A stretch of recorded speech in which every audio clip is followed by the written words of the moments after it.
SAW menunjukkan bagaimana buruknya orang menjadikan kuburan sebagai masjid. Ini orang yang buruk. Padahal mereka menyembah Allah, tapi menyembahnya di kuburan, menjadikan kuburan sebagai masjid. Sampai Nabi di sini menggandengkan dengan orang yang terburuk yang bertemu di hari kiamat. Karena kita tahu di hari kiamat, sebelum hari kiamat semua tinggal orang-orang rusak. Sampai sebelum hari kiamat Ka'bah dibongkar oleh seorang dari Habasyi. Ya, tidak ada haji lagi, tidak ada, sudah itu menjelang hari kiamat, serusak-rusaknya. Ya. Kemudian ini terjadi setelah Nabi Isa turun, Nabi Isa membunuh Dajjal, kemudian Nabi Isa hidup, kemudian Nabi Isa meninggal. Setelah Nabi Isa meninggal mulai terjadi kerusakan-kerusakan. Saya pada tingkatan Ka'bah dihancurkan oleh seorang Habasyi yang kurus, tapi dia bisa menghancurkan Ka'bah dan tidak ada yang membela Ka'bah ketika itu. Ya, kemudian kerusakan di mana sampai tidak ada yang mengatakan lagi, tidak ada yang mengatakan Allah tidak lagi. Rusak. Mereka ini orang-orang paling rusak, orang paling buruk. Kemudian datang hari kiamat sementara mereka hidup. Ternyata digandingkan dengan orang-orang yang menjadikan kuburan sebagai tempat ibadah, digandingkan berarti menunjukkan keburukannya sangat-sangat tinggi. Ya sebagaimana sudah kita jelaskan pada hadis yang pertama, ketika Ummu Salamah bercerita di negeri Habasyah ada kubur, ada gereja yang ada patung-patungnya, Nabi mengatakan ulaika idza mata fihim rajulun salih aw al-abdu salih banu ala qabrihi masjidah, ulaika syirarul khalqi indallah. Nabi sudah jelaskan dalam hadis yang lain. Mereka itu kalau ada orang saleh meninggal mereka bangun di atasnya kuburan. Dan mereka bikin patung-patung di sekitarnya. Mereka itu syirarul khalqi indallah, orang terburuk di sisi Allah. Sama dengan hadis ini, Nabi mengatakan termasuk orang terburuk adalah yang membangun masjid sebagai kuburan. Ini dalil-dalil yang menunjukkan bahwasanya bahayanya sikap tegas Nabi SAW terhadap orang yang beribadah di kuburan. Ingat, beribadahnya kepada Allah, bukan beribadah kepada penghuni kubur. Kalau beribadah kepada Allah di sisi kuburan saja disikapi tegas oleh Nabi SAW, bagaimana orang yang menyembah penghuni kubur?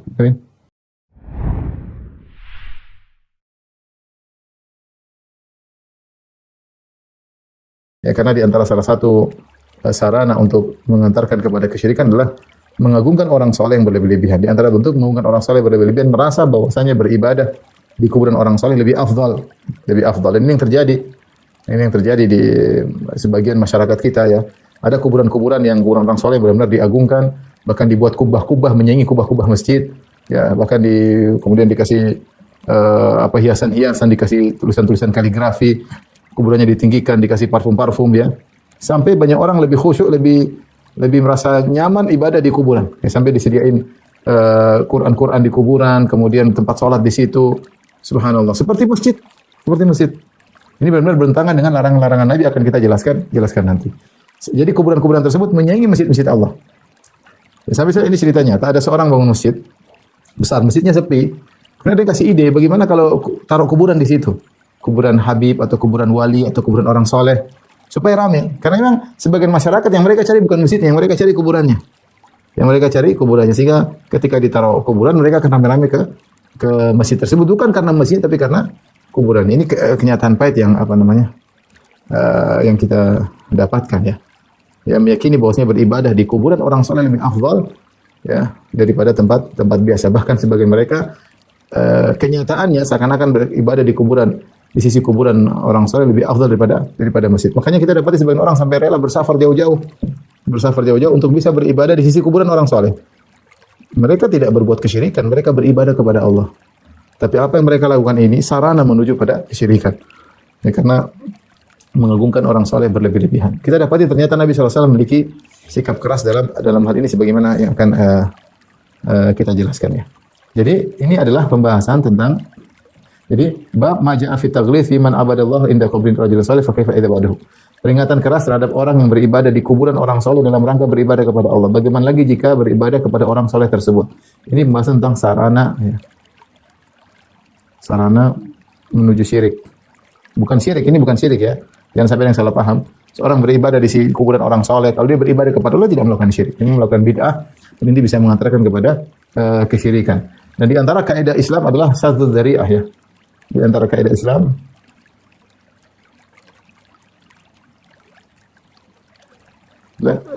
saddu dzara'i atau saddu dzari'ah ya. Menutup sarana-sarana yang bisa mengantarkan kepada keharaman.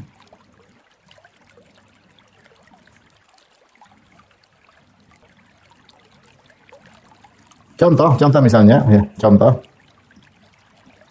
Dalam hal ini contoh sebenarnya zina misalnya. Zina, Allah Subhanahu wa taala berfirman, "Wala taqrabu zina." jangan ya dekati zina. Jadi Allah tidak mengatakan wala taznu, jangan berzina, tapi Allah mengatakan jangan dekati. Dekati aja dilarang. Oleh karenanya banyak hal yang gara-gara itu bisa mengantarkan pada zina, baik potensi mengantarnya kuat atau lemah, diharamkan oleh syariat ya. Oleh karenanya banyak hal yang diharamkan gara-gara ini. Banyak hal yang diharamkan karena berpotensi mengantarkan pada zina.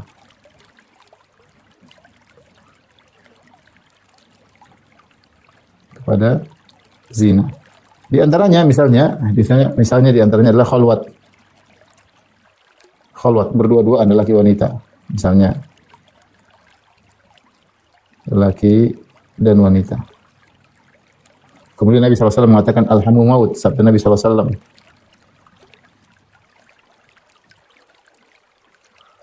Alhamu maut. Ya ipar adalah kematian.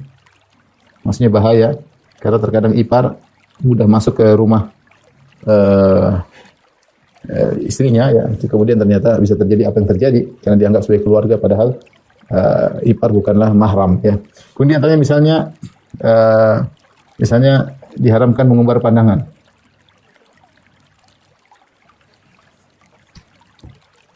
Mengumbar pandangan. Ini juga.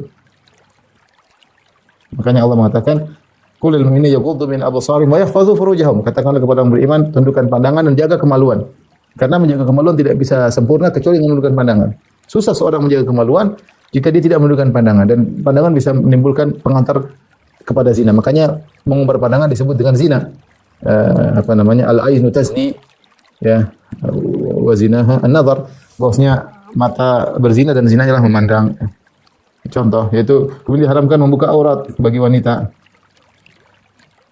Haram buka aurat. Banyak sekali haram bertabarruj.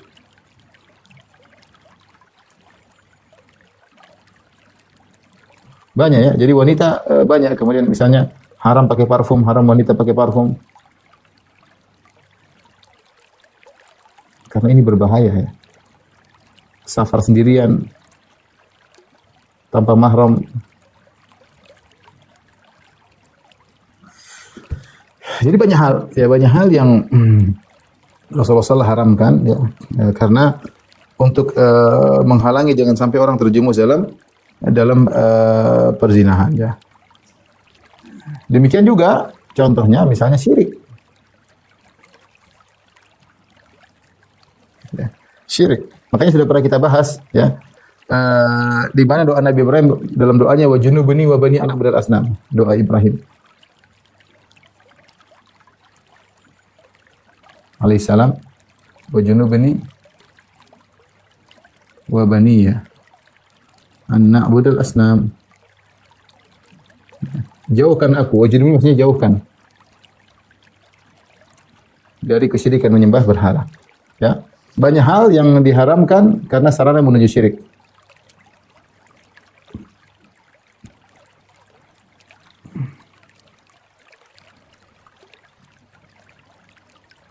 Sarana menuju syirik. Sudah kita bahas kemarin misalnya berlebihan terhadap orang soleh.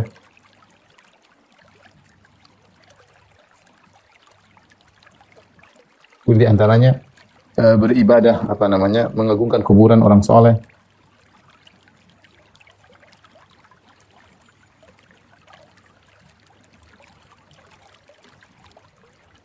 Di antaranya tadi ibadah di kuburan orang soleh.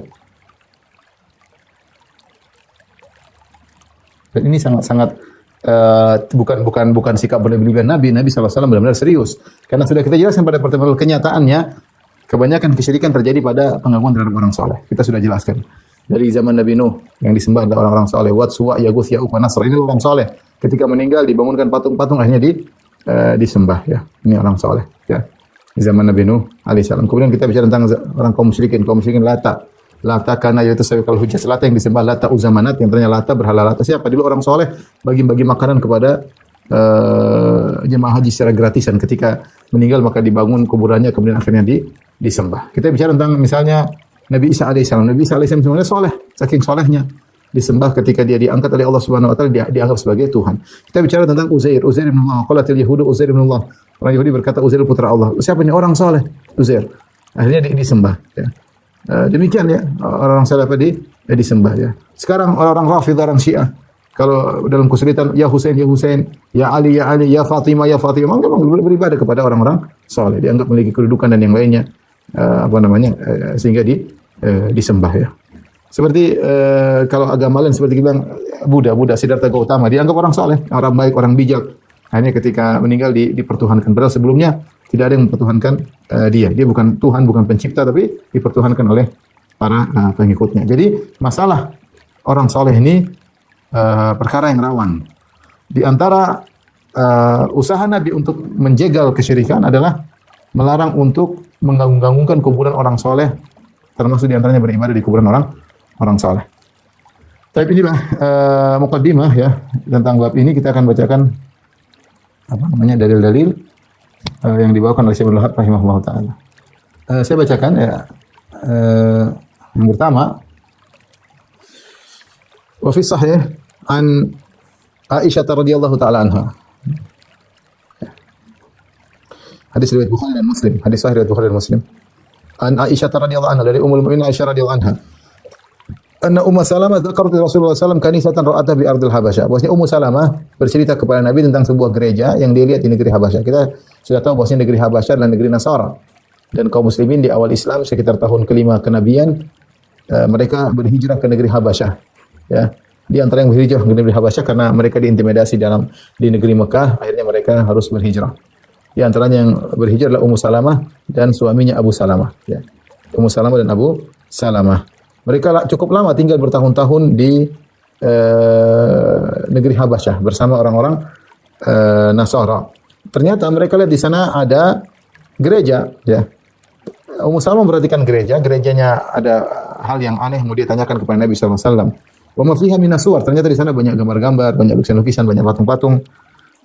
Maka dia cerita kepada Nabi sallallahu alaihi wasallam. Nabi berkata, "Ulaika idza mata fihimur rajul salih." Perhatikan. Mereka itu orang Nasara. Kalau ada orang saleh meninggal, awil abdus salih atau hamba saleh meninggal, ya banau ala qabrihi masjidan, maka mereka membangun di atas kuburannya masjid. Jadi maksudnya kuburan orang saleh tersebut dijadikan tempat ibadah.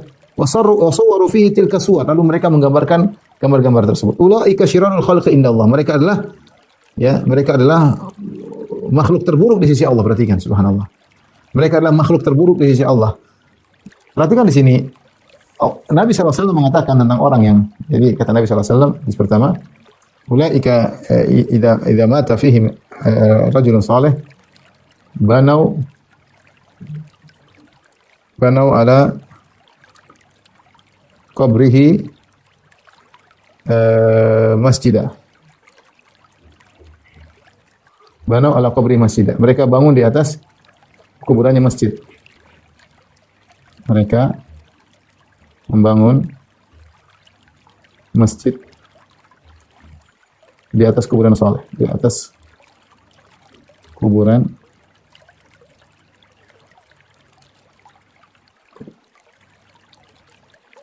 orang saleh.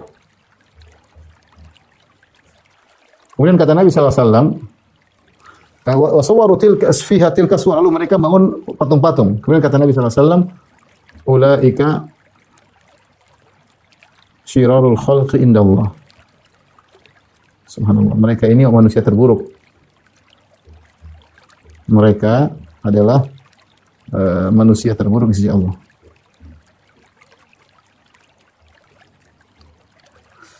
Apa sebab mereka manusia terburuk? Dengan dua sebab. Pertama, bikin masjid di kuburan orang saleh. Bikin masjid, maksudnya tempat ibadah. Ya. Tempat ibadah. Karena mereka bukan masjid, mereka gereja atau tempat.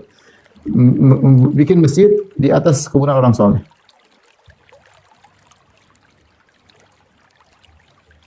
Kemudian bikin patung-patung. Gambar-gambar, bikin patung-patung atau lukisan-lukisan. Nah, perhatikan, orang-orang Nasara ini, mereka dikatakan dengan syirarul khalq, manusia terburuk, perhatikan. Bukan karena mereka membunuh para nabi seperti orang-orang Yahudi, bukan karena mereka berbuat zina, bukan karena mereka makan riba. Kalau orang Yahudi ya, mereka dosanya banyak. Wa qatalahumul anbiya, mereka bunuh para nabi. Kemudian akluhumur riba, mereka makan riba. Akaluna lisuhat, mereka makan harta haram. Ya, mereka pendusta. Orang Yahudi banyak sekali kekurangan mereka, mendustakan banyak hal. Sehingga mereka buruk. Tapi Nasara lihat, mereka dinyatakan oleh Allah, oleh Nabi syirarul khalq, bukan karena kriminal. Bukan karena kriminal. Tapi karena mereka melakukan hal yang dilarang, itu beribadah di kuburan orang soleh, bikin patung-patung. Nabi tidak mengatakan mereka beribadah kepada orang soleh tersebut, tidak. Perhatikan di sini, perhatikan. Ini sisi pendalilannya, ya. Nabi tidak mengatakan sallallahu alaihi wasallam mengatakan bahwa mereka menyembah orang soleh tersebut. Tapi mereka dikatakan sebagai orang terburuk di antaranya ini karena mereka membuat tempat ibadah. Ini yang berkaitan dengan bab kita, ya. Karena mereka menjadikan masjid tempat ibadah di atas kuburan tersebut. Ya, ini kenapa saya membawakan hadis ini, karena ini adalah pas dengan judul bab, yaitu tentang sikap keras terhadap orang yang beribadah kepada Allah di kuburan orang soleh. Bagaimana kalau menyembah orang soleh tersebut? Ini tidak menyembah orang soleh, tapi beribadah di kuburan orang soleh tersebut. Karenanya kita tahu bahwasanya segala hal yang berkaitan dengan pengagungan terhadap kuburan dilarang oleh syariat. Seperti dalam hadis, ya, dari Ali bin Abi Thalib radhiyallahu taala anhu, dia berkata kepada Abu Hayyash Al-Asadi, dia berkata, "Ala ab'atsuka ala ma ba'athani Rasulullah sallallahu alaihi wasallam?" Maukah aku utus engkau atau aku tugaskan engkau sebagaimana Nabi pernah beri tugas kepadaku? Allah tada'a timsalan illa tamastau. Jangan kau biarkan ada patung kecuali kau hancurkan. Wala kubran musyrifan illa sawaita. Jangan kau biarkan ada kuburan yang tinggi kecuali kau ratakan. Subhanallah. Ali bin Abi Thalib pernah ditugaskan oleh Nabi SAW untuk melakukan demikian. Tugas khusus. Ada patung hancurin. Ada kuburan ratain. Ini berkaitan dengan menjaga kemurnian tauhid. Pada sekarang orang-orang Syiah kebalikan. Kuburan ditinggi-tinggikan. Lihat kuburan Khomeini kayak apa. Wah, luar biasa. Dalam ngalang-ngalain masjid. Ngalang-ngalain apa? Masjid. Dulu nenek moyang mereka, kalau mereka mengaku Ahlul Bait, Ali bin Abi Thalib melarang, yang nugasin Nabi SAW. Ditugaskan untuk meratakan kuburan. Sekarang enggak. Justru meninggikan kuburan. Apalagi kuburan-kuburan orang saleh, kuburan wali-wali, kuburan habib-habib. Wah, jangan tanya. Jangan tanya, ya. Luar biasa. Bahkan mereka mengeluarkan uang begitu banyak, membuat kubah-kubah untuk menjadikan kuburan sebagai masjid. Inilah mengeluarkan uang pada tempat yang tidak tepat. Nabi berkata, "Man bana lillahi masjidan, bana Allahu bihi baitan fil jannah." Siapa yang membangun masjid, ya maka Allah akan bangun baginya istana di surga. Bukan bangun kuburan. Ini malah ngeluarin duit untuk bangun apa? Bangun kuburan. Dalil pertama. Dalil berikutnya, ya.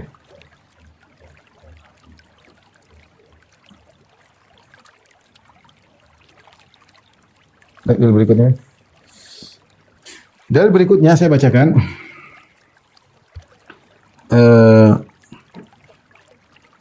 Jadi yang tadi mereka menjadi syirarul khalq, orang terburuk karena menggabungkan dua perkara. Mereka membuat patung-patung dan mereka menjadikan kuburan sebagai masjid. Kemudian juga walahuma anha. Demikian juga hadis dari riwayat Imam Bukhari dan Imam Muslim dari Aisyah radhiyallahu taala anha qalat, "Lamma nuzila bi Rasulillah sallallahu alaihi wasallam," ketika Rasulullah sallallahu sakit keras dan akan meninggal dunia, tafiqa yatrahu khamisatan lahu ala wajhi. Rasulullah SAW menutup mukanya dengan kain karena beliau demam. Orang demam kedinginan. Sementara beliau panas, beliau merasa kedinginan, beliau ngambil kain untuk menutup wajah beliau sallallahu alaihi wasallam. Fa idza tamma biha kashafa, kalau dia sudah sesak napas beliau buka.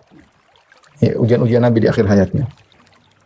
Fa qala wa huwa kadzalik, sementara dalam kondisi demikian, dalam kondisi akan meninggal dunia. Dalam kondisi beliau dalam sulit bernapas, ya, karena tadi beliau bertempat berkata, "Laknatullahi 'alal yahudi wan nasara ittakhadhu qubur anbiya'ihim masajida." Allah melaknat Yahudi Nasara, ya. Mereka menjadikan kuburan-kuburan nabi-nabi mereka sebagai masjid, ya. Kata Nabi sallallahu alaihi wasallam,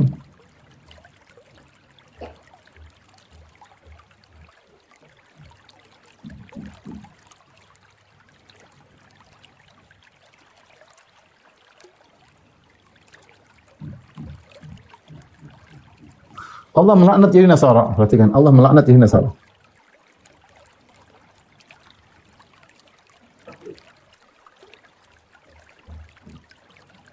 Kenapa?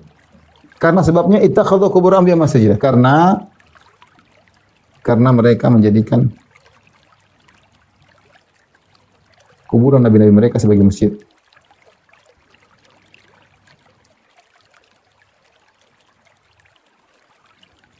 Sebagai masjid itu tempat ibadah. Ini dalil juga yang tegas. Ini Rasulullah SAW mengucapkannya ketika meninggal dunia. Ya. Aisyah berkata, qalat Aisyah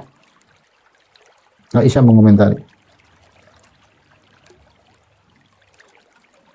Kata beliau, yuhadziru ma sana'u walaula dzalik la ubriza qabruhu, ya. Walaula dzalik la ubriza qabruhu, ya.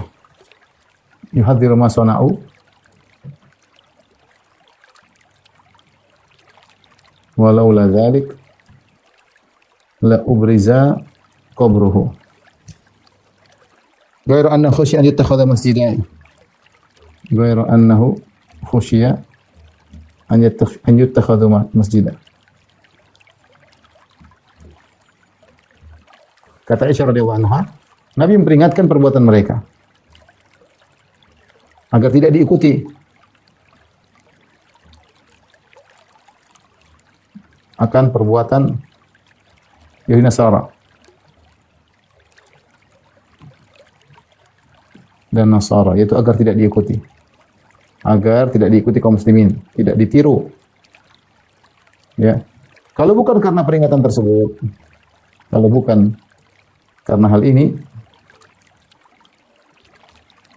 tentu kuburan Nabi sudah dikeluarkan. Sallallahu alaihi wasallam kuburannya dikeluarkan. Maksudnya tidak di rumah Aisyah, ya, dikeluarkan. Namun khawatir, ghairu annahu yukhshi an yutakhadha masjid. Tapi Nabi khawatir, ya, tapi dikhawatirkan akan dijadikan masjid, akan tapi dikhawatirkan dijadikan masjid. Jadi ternyata Rasulullah memperingatkan hal ini sebelum meninggal dunia. Ya, sebelum meninggal dunia. Hadis berikutnya, perhatikan, semana dengan ini dari Jundub bin Abdullah. Jundub bin Abdullah radhiyallahu anhu, qala sami'tu Rasulullah sallallahu alaihi wasallam qabla an yamuta bi khamsin. Aku mendengar Rasulullah sallallahu sebelum 5 hari sebelum beliau wafat, wa huwa yaqul, beliau berkata, inni abra'u ila Allah an yakuna li minkum khalil. Aku berlepas diri kalau aku punya kekasih dari kalian. Fa inna Allah qad ittakhadhani khalilan. Allah telah menjadikan aku kekasihnya kama takhadha Ibrahim khalilan, sebagaimana Allah menjadikan Ibrahim sebagai kekasihnya. Walau kuntu muttakhidan min ummati khalilan la takhadhu Abu Bakr khalilan. Kan aku boleh menjadikan kekasih dari umatku, aku menjadikan Abu Bakar sebagai kasihku. Kemudian kata beliau, ala, ini 5 hari sebelum beliau meninggal. Ini menjadi perhatian kita, syahidnya di sini perhatian kita. Ala wa inna man kana qablakum kanu yattakhiduna qubur anbiya'ihim masajid. Ketahuilah bahwasanya sungguhnya umat-umat sebelum kalian mereka menjadikan kuburan nabi-nabi mereka sebagai masjid. Ala fala tattakhidul qubura masajid. Maka janganlah kalian menjadikan kuburan-kuburan sebagai masjid. Fa inni anhaakum an dzalik. Sungguhnya aku melarang kalian dari melakukan hal tersebut. Ya. Sungguhnya aku melarang kalian melakukan demikian, ya. Jadi hadis berikutnya tentang dari hadis tadi siapa? Jundub bin Abdullah, ya. Hadis riwayat Muslim. Demikian juga hadis Jundub bin Abdullah.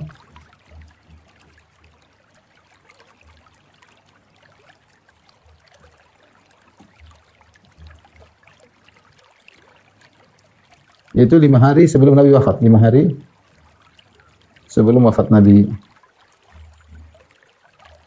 SAW, beliau berkata, ya, memperingatkan, ya, beliau berkata, ya, umat-umat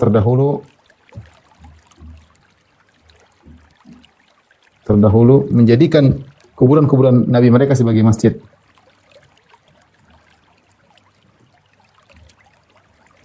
Kuburan-kuburan nabi-nabi mereka sebagai masjid. Kemudian kata Nabi sallallahu alaihi wasallam, "Ala fala tattakhidul qubur masajid." Ala fala tattakhidul qubur masajid. Kata Nabi sallallahu alaihi wasallam, "Fala tattakhidhu al-qubur masajid." Ya, jangan, kalau itu jangan jadikan kuburan sebagai masjid. Tempat ibadah tentunya. Kemudian yang ketiga, Nabi menekankan lagi.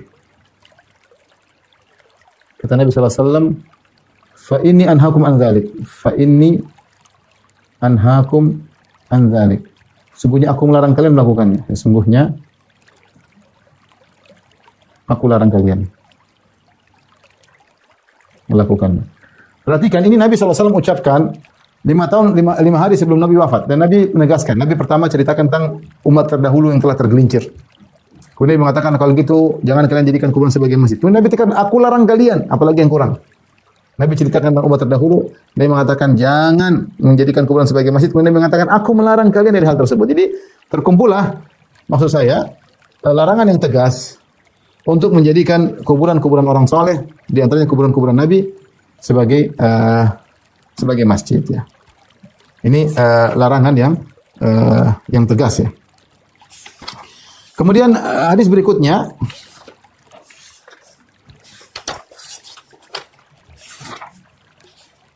saya bacakan hadis berikutnya.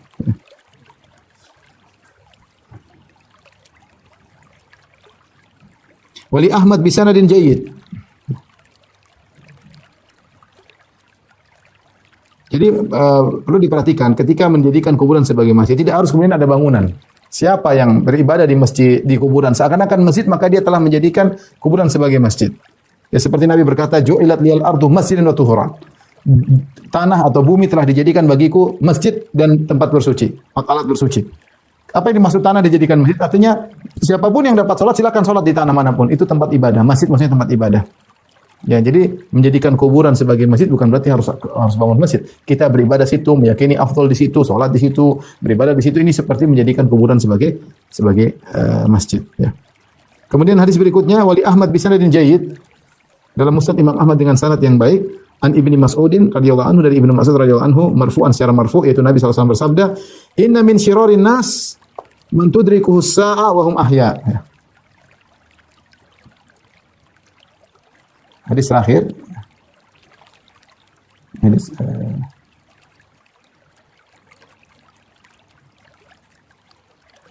Hadis keempat, yaitu dari hadis Ibnu Mas'ud, kata Nabi sallallahu alaihi wasallam, inna min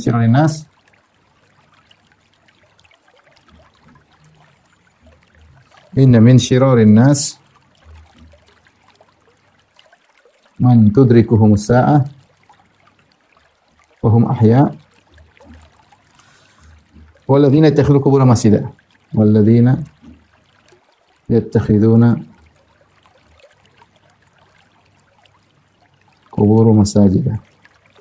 Perhatikan, kata Nabi sallallahu alaihi wasallam, termasuk orang terburuk, termasuk manusia terburuk,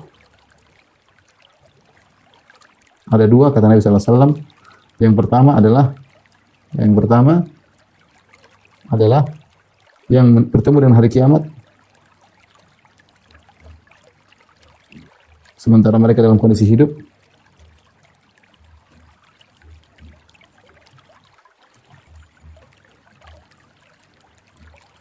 Kemudian yang kedua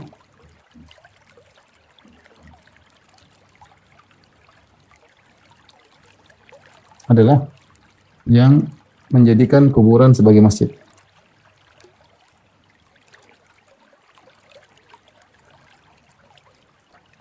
Jadi perhatikan, Nabi SAW menunjukkan bagaimana buruknya orang menjadikan kuburan sebagai masjid. Ini orang yang buruk. Padahal mereka menyembah Allah, tapi menyembahnya di kuburan, menjadikan kuburan sebagai masjid. Sampai Nabi di sini menggandengkan dengan orang yang terburuk yang bertemu dengan hari kiamat. Kita tahu di hari kiamat, sebelum hari kiamat semua tinggal orang-orang rusak. Sampai sebelum hari kiamat Ka'bah dibongkar oleh seorang dari Habasyi. Ya. Oh, tidak ada haji lagi, tidak ada, sudah itu menjelang hari kiamat, serusak-rusaknya. Ya. Kemudian ini terjadi setelah Nabi Isa turun, Nabi Isa membunuh Dajjal, kemudian Nabi Isa hidup, kemudian Nabi Isa meninggal. Setelah Nabi Isa meninggal mulai terjadi kerusakan-kerusakan.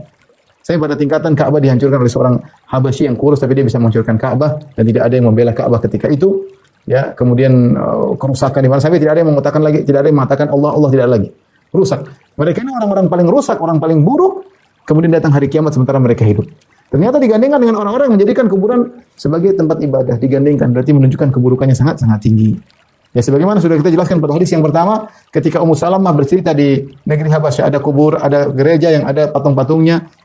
Nabi mengatakan ulaika idza mata fihim rajulun salih aw al-abdu salih banu ala qabrihi masjida ulaika syirarul khalqi indallah. Nabi sudah jelaskan dalam hadis yang lain. Mereka itu kalau ada orang soleh meninggal mereka bangun di atasnya kuburan. Dan mereka bikin patung-patung di sekitarnya. Mereka itu syirarul khalqi indallah, orang terburuk di sisi Allah. Sama dengan hadis ini, Nabi mengatakan termasuk orang terburuk adalah yang membangun masjid sebagai kuburan. Ini dalil-dalil yang menunjukkan bahwasanya bahayanya sikap tegas Nabi SAW terhadap orang yang beribadah di kuburan. Ingat, beribadahnya kepada Allah, bukan beribadah kepada penghuni kubur. Kalau beribadah kepada Allah di sisi kuburan saja disikapi tegas oleh Nabi SAW, bagaimana orang yang menyembah penghuni kubur? Okay. Tapi beberapa peringatan di penghujung pengajian kita ya.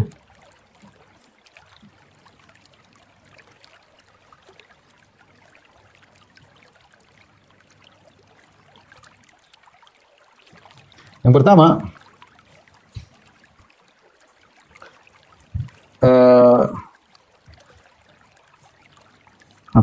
semua yang dilarang oleh Nabi Sallallahu Alaihi Wasallam terkait kuburan dilanggar oleh umatnya.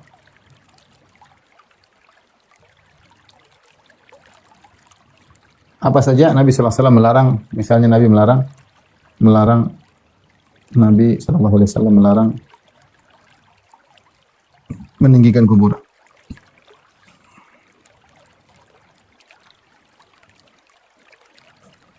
Mereka malah meninggikan. Saya melarang di semen. Mereka malah menyemen. Islam dilarang ditulisi. An-yuktaba alaih. Mereka menulis macam-macam kaligrafi lah, sejarah lah, biografi hidup lah, macam-macam. Kemudian Nabi melarang dikasih penerangan, dikasih lampu. Mereka malah bikin lampu, bahkan bukan cuma lampu, bahkan kelambu, bahkan macam-macam, dikasih dupa-dupa dan macam-macam. Ya, Nabi melarang dijadikan tempat ibadah. Masjid, tempat ibadah. Perhatikan. Kata Ibnu Qayyim dalam kitabnya Ighatsatul Lahfan, semua larangan Nabi dikerjakan, dilanggar oleh umatnya. Nabi bilang jangan bikin kuburan, mereka bikin kuburan tinggi-tinggi, bahkan bikin kubah. Ya. Nabi bilang jangan disemen, walau jasas mereka kasih semen, maka indah-indah. Jangan tulis macam-macam. Jangan dikasih lampu macam-macam. Ya, kemudian Nabi juga melarang salat ke arah kuburan. La tusallu ilal kubur. Mereka malah bikin salat ke arah kuburan, langsung depan kuburan malah salat ya. Ini semua kenyataan pahit yang kita lihat di masyarakat kita, bagaimana larangannya berkaitan kuburan semua dilanggar. Yang kedua, ahlul bid'ah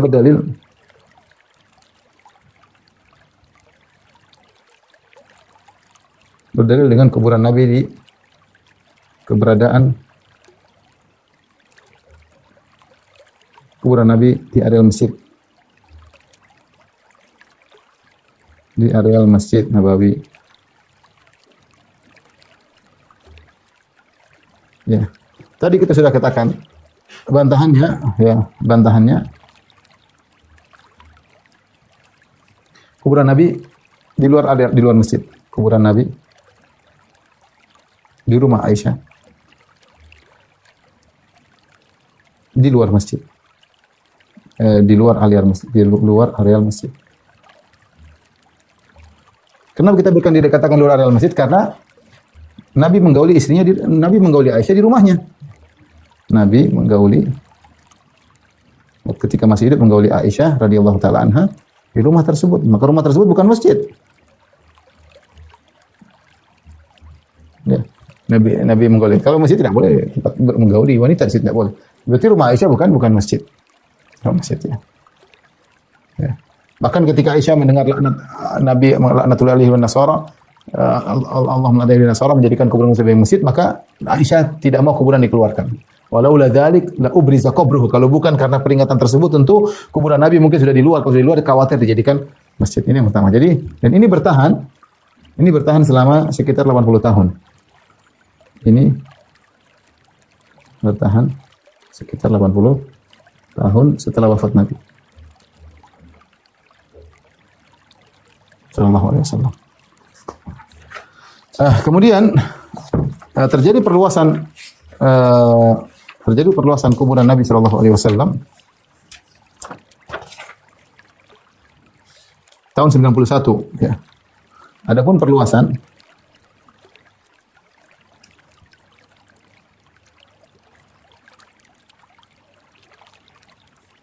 masjid, ya. Jadi perluasan sudah terjadi sebelumnya, tapi tidak perluasan sebelah kiri. Jadi kalau perluasan masjid sampai meliputi kuburan Nabi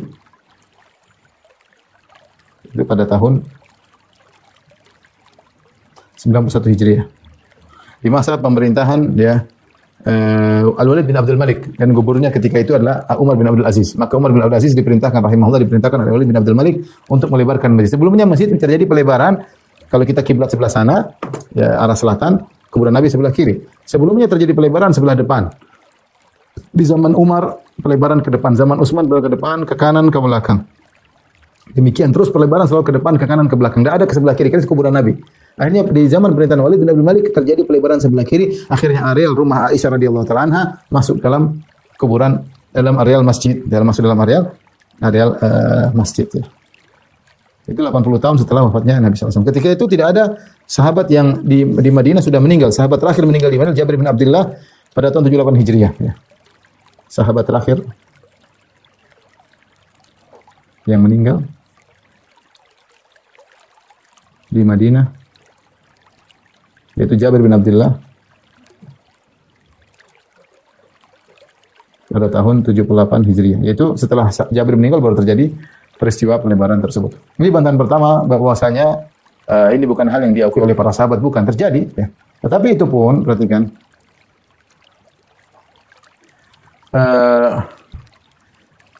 tidak bisa dikiaskan dengan kondisi yang lain. Tidak bisa dikiaskan dengan kondisi yang lain. Jadi maksud saya, yang pertama ini kuburan Nabi tidak pernah dibangun di areal masjid dan tidak ada masjid dibangun di atas kuburan.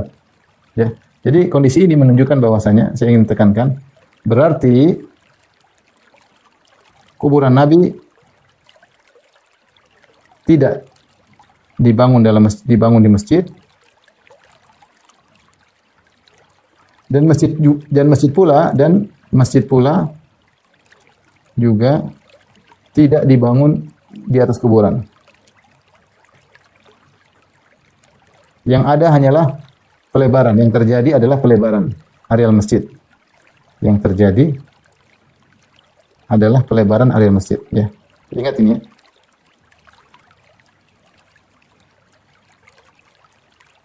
Ya. Ingat, yang jadi pelebaran adalah masjid. Tidak ada sejak awal yang Nabi larangkan jangan jadikan kuburan sebagai masjid atau jangan kubur di masjid. Dua-duanya tidak terjadi. Rumah Aisyah sendiri, masjid sendiri. Di sini Nabi menggauli istrinya, di sini Nabi melakukan kegiatan sehari-hari sebagai suami. Dan ini bukan masjid. Ini bukan masjid. Aisyah juga haid di situ. Kalau masjid nggak boleh di situ. Ini Aisyah haid di situ. Aisyah digauli oleh Nabi SAW. Itu bukan masjid, memang di luar. Dan ini bertahan. Setelah 80 tahun baru masjid diperlebar sehingga masuk area. Jadi tidak ada masjid dibangun di atas kuburan, kuburan tidak dibangun, tidak ada. Yang ada pelebaran masjid. Kemudian yang kedua, tidak bisa dikiaskan dengan kondisi yang lain, dengan kondisi masjid-masjid yang lain, masjid dan kuburan-kuburan yang lain. Kenapa tidak bisa dikiaskan? Karena dua hal. Pertama, kuburan Nabi tidak bisa dipindahkan. Sallallahu alaihi wasallam tidak bisa dipindahkan.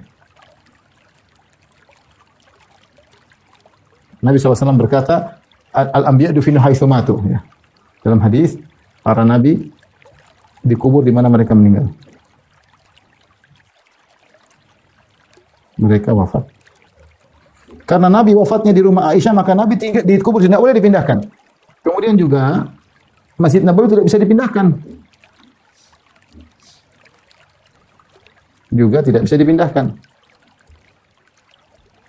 Kenapa? Karena lokasinya dipilih oleh Allah Subhanahu wa taala, ya. Rasulullah mengatakan, "Wa masjidi hadza," masjidku ini. Sebagaimana kita kalau baca sejarah yang memilih lokasi Masjid Nabawi adalah Allah, karena Allah Subhanahu wa taala menggerakkan onta Nabi berjalan sampai dia menderum di lokasi Masjid Nabawi. Kata Nabi SAW, "Da'uha fa innaha ma'murah." Biarkan ontaku berjalan, semuanya diperintahkan oleh Allah. Jadi yang memilih lokasinya adalah Allah Subhanahu wa taala. Jadi, adapun kalau kita bicara tentang masjid dan kuburan di selain Masjid Nabawi dan kuburan Nabi SAW, maka kuburannya bisa dipindah, masjidnya bisa dipindah.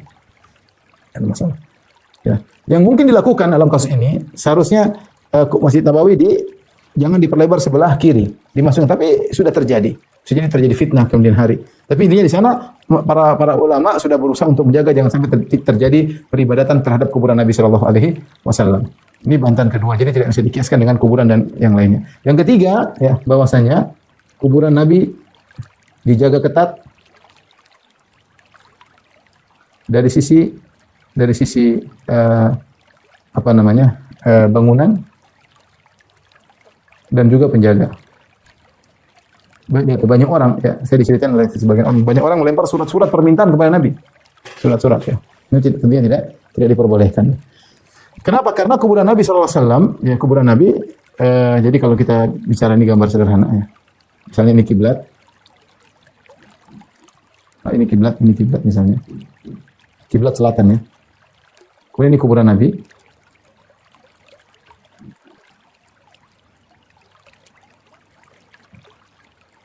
Dan Abu Bakar dan Umar tentunya. Maka di sini para ulama dulu mereka membangun seperti bangunan segitiga, musallaf. Dibuat bangunan segitiga, kenapa? Agar orang risih salat di situ.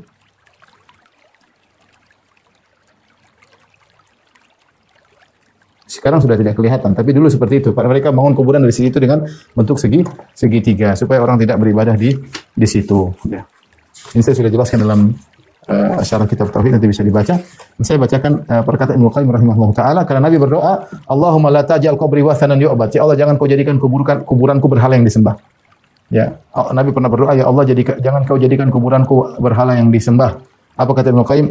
Wallahi lam naqsid siwa tajridi litauhidi dzaka wasiyatur rahmani. Kata Ibnu Qayyim, demi Allah, kami hanya ingin memurnikan tauhid karena itu wasiat dari Allah Subhanahu wa taala Ar-Rahman. Wa ridha Rasulillah minna la ghulu wa syirki aslu ibadatil autsani.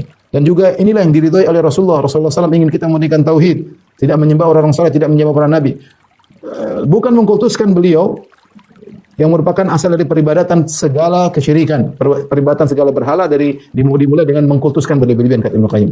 Wallahi law yarda ar-rasulu du'aana iyyahu badarna ilal id'ani. Seandainya demi Allah Rasulullah ingin kita berdoa kepada Nabi, kita akan berdoa kepada Nabi sallallahu alaihi wasallam. Kami akan lebih dahulu kalau Nabi menginginkan. Wallahi law yarda ar-rasulu sujudana kunna nakhiru lahu ala al-adqani. Seandainya Rasulullah ingin kami sujud kepada dia, kami akan sujud di kuburannya, kata Ibnu Qayyim. Tapi Rasul tidak ingin. Wallahi ma yurdihi minna ghairu ikhlasin wa tahqimin lidzal Qur'ani. Demi Allah, Rasulullah SAW tidak ingin dari kita apa yang beliau ridhai kecuali ikhlas dan berhukum kepada Al-Qur'an. Wa laqad nahadha al-khalq an itra'ihi fi'lin nasara abidil sulbani. Sungguhnya Rasulullah SAW telah melarang manusia untuk berlebihan kepadanya. Karena ini perbuatan orang-orang Nasara yang berlebihan kepada Isa, mereka adalah penyembah salib. Wa laqad nahana an nusayyira qabrahu aidan hidhara syirki birrahmani. Rasulullah SAW telah melarang kita menjadikan kuburan sebagai id, didatangi sekian waktu tertentu, ya. La tajal qabri idan, kata Nabi, jangan ya Allah, jangan kau jadikan kuburanku sebagai id, itu yang selalu didatangi dengan waktu tertentu, ya. Hidara syirki birrahmani, karena Rasulullah takut terjerumus kesyirikan terhadap Allah. Wada'a bin an la yaj'al al-qabru bi an la yaj'al al-qabra alladhi qad dammahu wasanan min al-awthani. Dan Rasulullah telah berdoa kepada Allah agar Allah tidak menjadikan kuburannya sebagai berhala yang disembah. Fa ajaba Rabbul Alamin du'aahu. Di sini perhatian di sini maksud saya. Maka Allah pun mengabulkan doa, Rabbul Alamin mengabulkan doa Nabi, wa ahatahu bi thalathatil judrani. Maka Allah meliputi kuburan Nabi dengan tiga dengan tiga dinding, ya, dengan tiga dinding. Jadi kuburan Nabi di sekitarnya tiga dinding. Tiga dinding. Dinding yang terakhir dibentuk segitiga seperti ini, ya.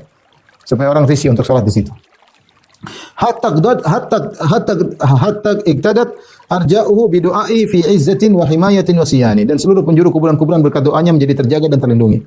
Ya, dipagari, ada petugas-petugas. Wa laqad ghada indal wafati musarrihan bil la'ni yasrukhu fihi bi adhani. Ketika Rasulullah SAW akan meninggal dunia, Rasulullah SAW mengumumkan dengan tegas, dengan suara yang lantang, beliau berkata, la'natullah alal yahud wan nasara. Allah melaknat orang Yahudi dan Nasara menjadikan kuburan-kuburan sebagai masjid. Wa anal ula ja'alul qubura masajida wa humul yahudu wa abidus sulbani. Maksud Nabi yang terlanat adalah Yahudi Nasara, para penyembah berhala yang mereka menjadikan kuburan Nabi mereka sebagai masjid. Wallahi laula dzaka ubriza qabruhu lakinnahum hajabuhu bil hitani. Kalau bukan karena khawatir akan hal ini, tentu kuburan Nabi sudah dikeluarkan, semua orang bisa melihat secara bebas, ya, tetapi mereka tutup dengan tembok agar tidak disembah kuburan Nabi. Qasadu ila tasnimi hujratihi liyamtani as-sujudu lahu 'alal adqani. Maka dibuatlah bentuk kuburan seperti tadi segitiga di antaranya agar orang tidak sujud ke kuburan Nabi. Qasadu muwafaqatar rasuli wa qasduhu tajridu litauhidir rahmani. Mereka para sahabat atau para ulama menginginkan berbuat sesuai dengan keinginan Rasulullah SAW agar manusia tetap memurnikan tauhid kepada Allah Subhanahu wa taala ya. Jadi ini kuburan Nabi SAW alhamdulillah sekarang dijaga. Lalu mengatakan Ustaz kuburan Nabi tinggi, yang tinggi bukan kuburan Nabi. Kuburan Nabi rendah. Yang dibuat bangunan untuk mencegah, bukan untuk mengagungkan Nabi. Dulu rumah Aisyah ditinggikan, ya, kemudian dibangun tembok semuanya rumah Aisyah radhiyallahu anha, kurvanya Aisyah, hujrahnya Aisyah. Ya, kuburan Nabi tetap sederhana. Tetap sederhana, pendek sebagaimana yang ada sekarang ini. Allah alam bisawab, demikian saja. Wabillahi taufiq wal hidayah. Assalamualaikum warahmatullahi wabarakatuh. Assalamualaikum warahmatullahi wabarakatuh. Sampai jumpa kembali di War Islam Channel.